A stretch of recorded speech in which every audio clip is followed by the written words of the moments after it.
ইন্না লিল্লাহি ওয়া ইন্না ইলাইহি রাজিউন।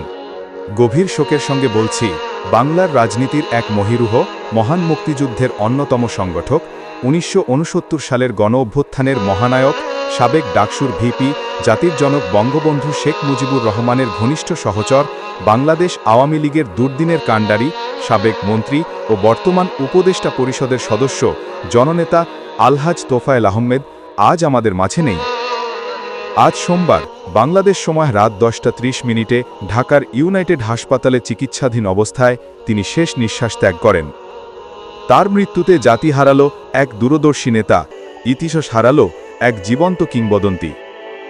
জননেতা তোফায়েল আহমেদ ছিলেন বঙ্গবন্ধুর আদর্শে লালিত এক নিবেদিতপ্রাণ সৈনিক, যিনি সারা জীবন গণমানুষের অধিকার, স্বাধীনতা ও গণতন্ত্রের জন্য সংগ্রাম করেছেন।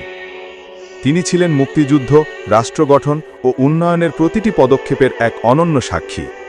বাংলাদেশ আওয়ামী লীগের সভাপতি ও মাননীয় প্রধানমন্ত্রী শেখ হাসিনা গভীর শোক প্রকাশ করেছেন। তিনি বলেন, তোফায়েল আহমেদ ছিলেন বঙ্গবন্ধুর আদর্শের সত্যিকারের অনুসারী, দলের প্রতি নিবেদিত প্রাণ একজন নেতা। তার মৃত্যু জাতির জন্য এক অপূরণীয় ক্ষতি। প্রধানমন্ত্রী মরহুমের রুহের মাগফেরাত কামনা করেন এবং শোকসন্তপ্ত পরিবারবর্গের প্রতি গভীর সমবেদনা জানান।